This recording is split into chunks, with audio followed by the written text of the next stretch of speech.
Okay, welcome to the deep dive. This is where we take your source material, the articles, the research, the notes you share with us, and we really dig in. Yeah, we try to find those essential insights, the things you really need to grasp, and we do it through conversation. Think of us as your guides, maybe. You bring the map, the source material, and we help navigate it. Point out the landmarks, understand the terrain, try and get straight to the heart of it without getting lost in the weeds. And today, our source material is, wow, it's something else. The Parable of Enoch. It's complex, deeply visionary. Oh, absolutely. It gives this singular perspective on some huge topics: divine judgment, the spirit world, the future, Okay. cosmic order. Right, how everything fits together from the heavens down to human actions. Exactly. So our mission for this deep dive, let's unpack the key themes, the characters, those incredible, sometimes frankly startling visions. We want to get to grips with its view on righteousness, sin, judgment, the divine realm, all of it. It's not like a regular story, is it? It's Enoch describing these revelations he had. Precisely.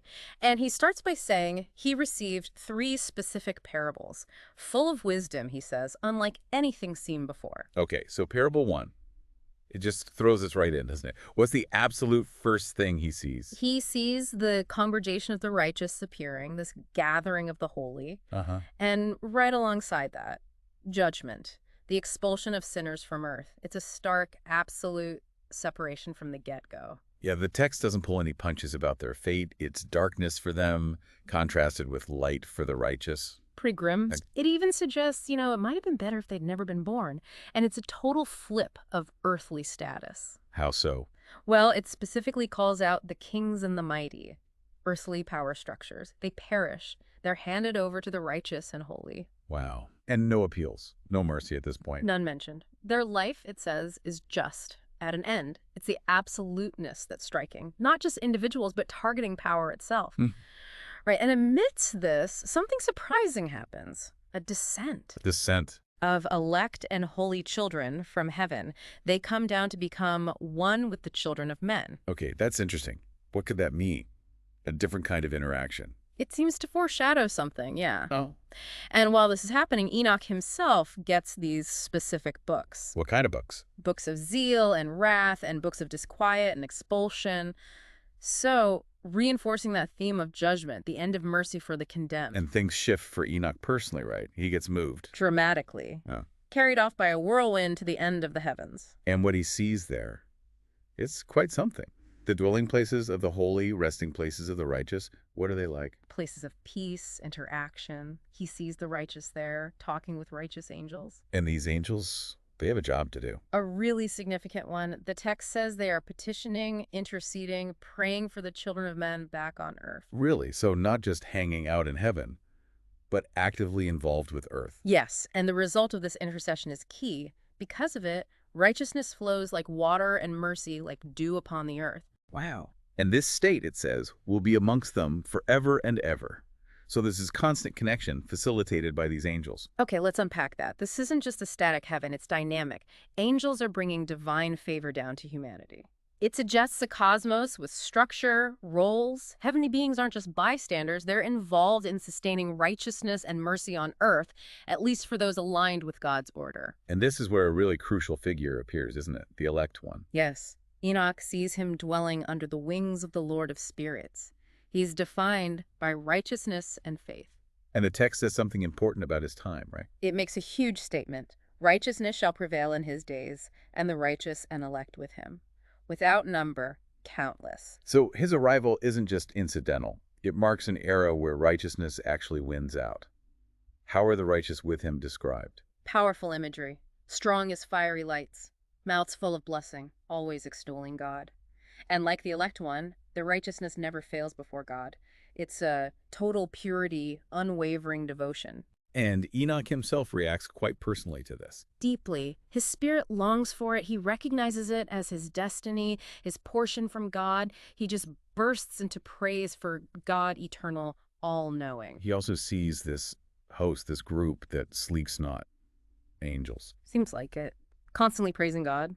And their praise includes that famous phrase, Holy, holy, holy is the Lord of spirits. He filleth the earth with spirits. highlighting God's holiness and presence everywhere. Right. Then he sees this countless multitude standing before God, just sheer scale. And distinct from that multitude, on the four sides of God, Yeah. four specific presences. Exactly. And an angel explains who they are and what they do. Okay, who are they? These sound important. They are Michael, Raphael, Gabriel, and Phanuel. And their roles. Michael is the merciful and long-suffering. Raphael is set over diseases and wounds. Gabriel over all powers. And Phanuel, he's over repentance unto hope for those inheriting eternal life. Wow. The text calls them the four angels of the Lord of Spirits. So not just names. They represent key aspects of how God interacts with the world. Mercy, healing, power, even the chance for repentance and eternal life. It's like a structured divine administration. Following that, Enoch gets shown secrets of the heavens, more than just the assembly, Like what? how the heavenly kingdom is divided, and significantly, how human actions are weighed in a balance. So connecting heavenly mechanics to human accountability.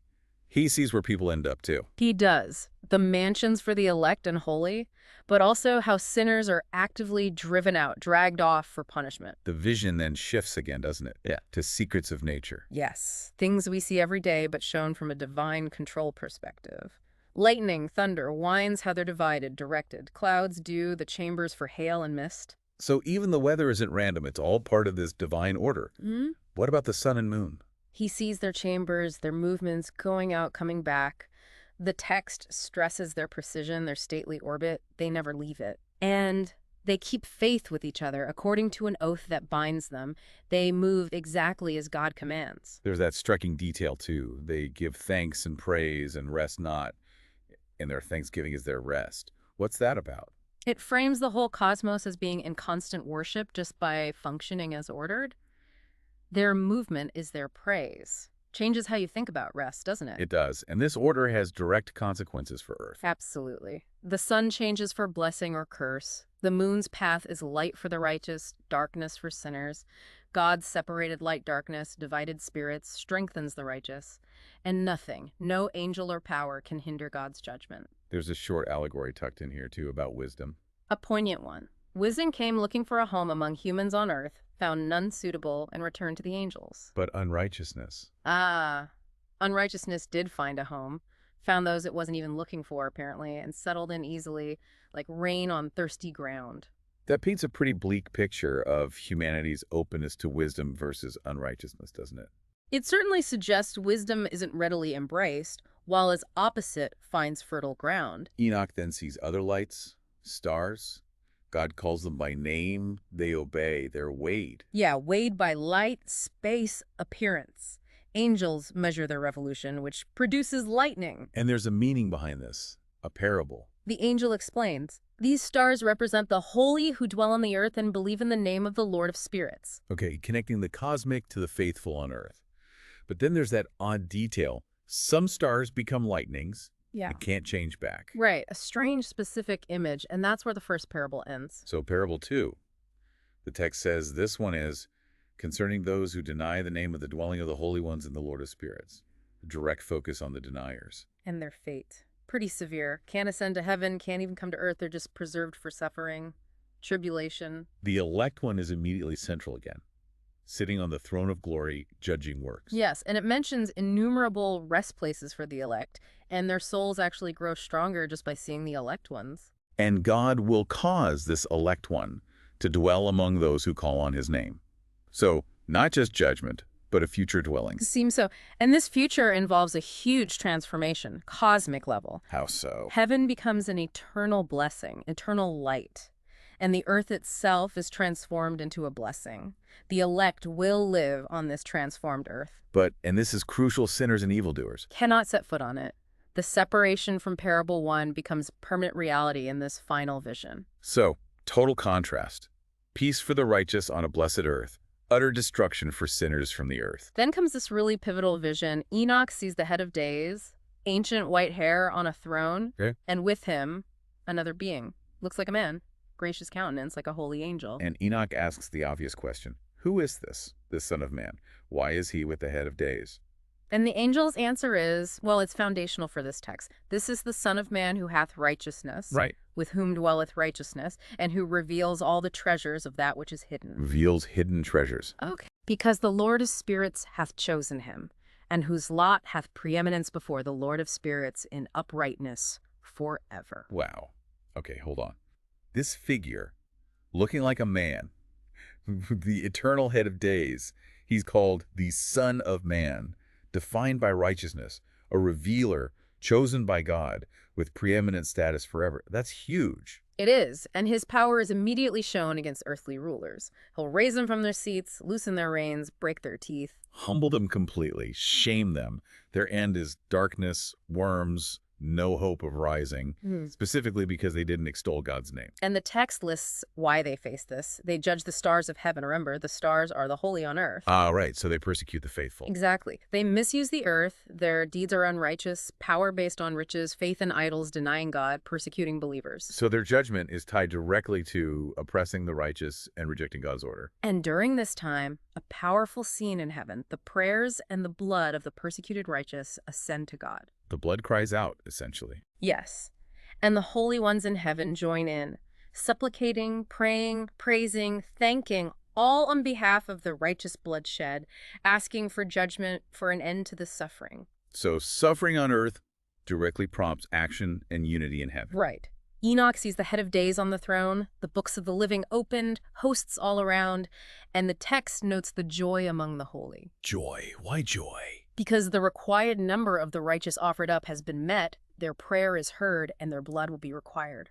Justice is coming. He also sees this inexhaustible fountain of righteousness there, surrounded by fountains of wisdom. Yes, and drinking from them fills you with wisdom, lets you dwell with the righteous. It's like this source of endless spiritual nourishment at the divine center. And then comes maybe the most startling claim in the whole book about the Son of Man. Yeah, this one is mind-bending. He was named in the presence of the Lord of Spirits, and his name before the head of days, before the sun and stars were made, before creation itself. Wait, before creation? Before creation. Chosen and hidden before the world began, only revealed later to the elect. Okay, let's just pause there.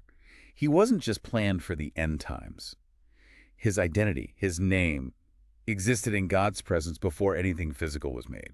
What does that do to his significance? It elevates him beyond history, doesn't it? Makes him fundamental to existence itself, woven into the divine plan from eternity. Not an afterthought, but part of the original blueprint. Wow. Okay. And his role for the righteous? He's their staff, so they don't fall, the light of the Gentiles, hope for the troubled heart, and ultimately everyone on earth will fall down and worship him. Why are the righteous saved in his name? Because, the text says, they hated and despised this world, the world of unrighteousness, its works, its ways. Their salvation is tied to rejecting corruption and accepting him. The reaction of the kings and the mighty. It's described vividly, isn't it? Oh yeah, pure anguish. Faces fall, they know they can't save themselves, they're given over to the elect one, burn like straw, sink like lead, utterly consumed. No recovery. They fall and don't rise, specifically because they denied God and his anointed one. He uses that title here. It links Son of Man and Anointed One right there, yes. The text reaffirms God's power, eternal glory. Unrighteousness vanishes, but the elect one's glory is eternal. And the spirits within the elect one are listed. Wisdom, insight, understanding, might, and the spirit of those who died in righteousness. He judges secrets. No lies before him. And for the holy and elect, light, glory, honor turn towards them. A transformation. Right. Now, the day of affliction, it holds evil for sinners, but victory for the righteous. Sinners witness this, maybe a last chance. But then there's that confusing bit. Yeah, that tension. No honor through God's name, yet saved through his name. God has compassion. But then, henceforth, I will have no mercy on them. It's tough to reconcile. It really is. It highlights the finality, even alongside hints of compassion, perhaps different groups, or a process. Hard to say for sure from the text. Then resurrection. Earth, Sheol, hell. Give back their dead. The elect one arises, chooses the righteous and holy. The day of salvation is nigh, imminent. He's seen on God's throne, wisdom pouring from his mouth, counsel given to him by God, glorified by God. And the cosmos reacts. Mountains leap like rams, hills skip, angels' faces light up, earth rejoices. The righteous finally dwell on it, walk on it. Then the vision shifts. Wagons, riders, winds, from east, west, south. shaking the earth. Yeah, a display of power. And in response, everyone falls down, worships the Lord of Spirits, and that's the end of Parable 2. Okay, Parable 3. This one, the text says, is concerning the righteous and elect. Starts right off declaring them blessed. Glorious lot, unending life, peace. Their whole focus is seeking and finding righteousness. And the holy in heaven are seeking two secrets of righteousness, heritage of faith. These secrets become bright as the sun on earth, darkness gone, light forever. It revisits some cosmic secrets too. Lightning, lights, judgments again.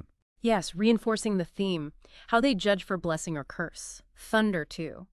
Judgments on earth bringing well-being or curse. Lights and lightnings flash for blessing, for satisfying needs. Enoch then shares a really personal, intense experience from his own life in year 500. He does. A mighty quaking, heaven of heavens, the angelic host, everyone profoundly shaken. He sees the head of days on the throne, angels righteous all around, and Enoch, he's overcome. Trembling, fear, falls down. That he's helped. Michael sends another angel to raise him, restore his spirit. Michael then explains why everyone was so disquieted. Why was that? Because the time for mercy and long-suffering is ending. The day of judgment is ready. For those who reject the law, deny judgment, take God's name in vain. It's a covenant for the elect, an inquisition for sinners. He mentions punishment can even affect children with parents. He does, but adds, judgment still happens according to God's mercy and patience. Again, that complex balance. Then we get introduced to monsters, Leviathan and Behemoth. Two colossal figures, Leviathan, female, in the ocean abyss. Behemoth, male, in a specific wilderness, Duodain, east of the garden, near where Enoch's grandfather was taken up. Okay. Created together but separated. On the same day, yes. Enoch asks about their power, but the angel says that knowledge is hidden. But the angel does reveal more cosmic secrets, expanding on Parable 1. Oh, yeah. Heaven's height, depth, ends, foundation. Wind chambers divided, weighed, controlled by portals. Power of moon, starlight, star divisions. Thunder, lightning, inseparable but divided by spirit. Treasury like sand, bridled. It's incredibly detailed. Spirit of the sea, frost, hail, snow, mist, dew. All have spirits or angels. Chamber, specific functions. Rain comes from chambers opened by angels, measured, nourishing the earth. All seen heading towards the garden of the righteous. It's showing God's hand in absolutely everything. What about the monsters, Leviathan and Behemoth? What's their ultimate fate? Prepared conformably to God's greatness, and they shall feed.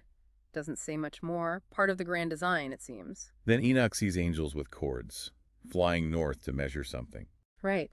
The angel explains they're bringing measures of the righteous and the ropes of the righteous to the righteous. Measures and ropes. What does that mean? So they can stay faithful, stay on God's name, the elect do one with the elect. These measures are given to faith, strength, and righteousness. It sounds symbolic tools or guidance to remain steadfast. And these measures also reveal secrets, Earth's depths, even those lost. Yes, those destroyed in the desert by beasts, fish. They'll return and stay themselves on the day of the elect one.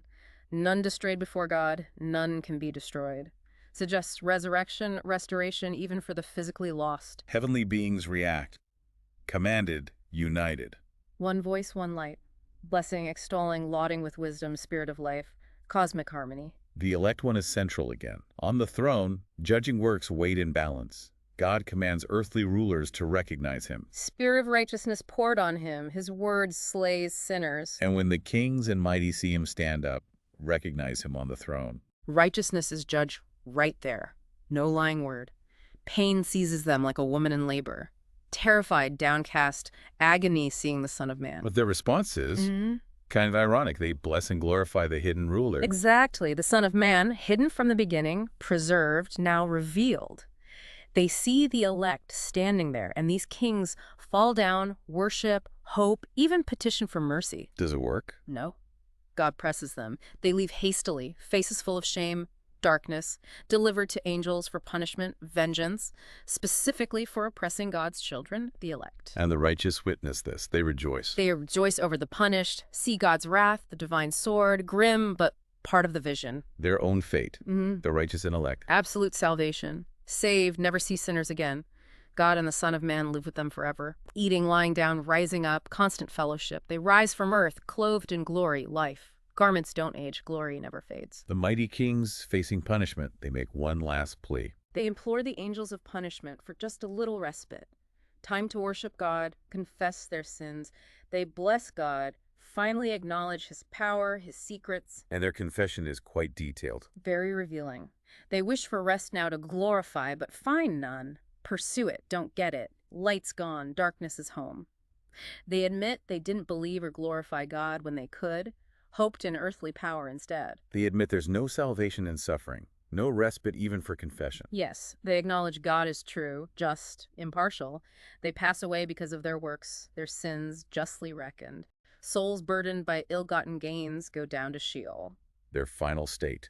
Dark faces, shame before the Son of Man, driven out, sword remains before them. That's God's ordinance, God's judgment. Then the vision shifts one last time to other hidden forms, the fallen angels. The ones who descended revealed forbidden secrets, seduced humans. Those ones. A list is given. Samjaza, Artakifa, Armen, Kokabel, Terrell, Rumjal, Donjal, Noquel, Barako, Azazel. He's listed twice, Armaros, Batarjal.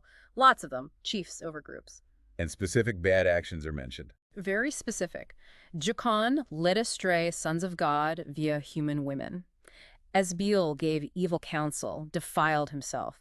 Gadriel showed blows of dash, led astray Eve, showed humans, weapons, shields, swords, armor. Weapons now used against earth dwellers proceed from his hand. Wow.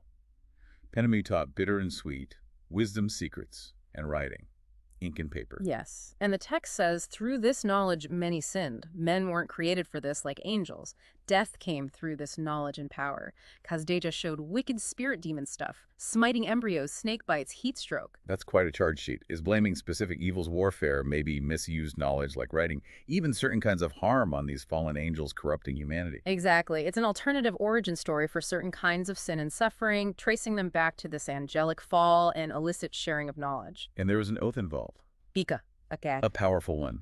Kazbeel, its chief, asked Michael for its hidden name so those who revealed secrets would quake. And this oath is cosmic. The text says it sustains creation. Heaven, earth on water, mountains, sea bounds, depths, the course of sun, moon, stars. It's in Michael's hand. It enforces order, holds the fallen accountable. It's fundamental. Okay. And there was joy when the Son of Man's name was finally revealed. Great joy, yes. It was a key moment in this unfolding revelation. So the final act of the Son of Man in this parable. Sits on the throne.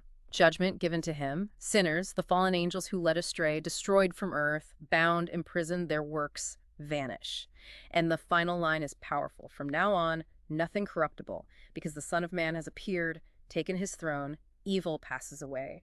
His word is strong before God. Wow. Okay, that was quite the journey. 3 parables packed with visions. Judgment, the head of days, the Son of Man, especially that pre-existence claim. Right, the different fates for righteous and wicked, the incredible detail on cosmic order, divine control. And those secrets, fallen angels, forbidden knowledge.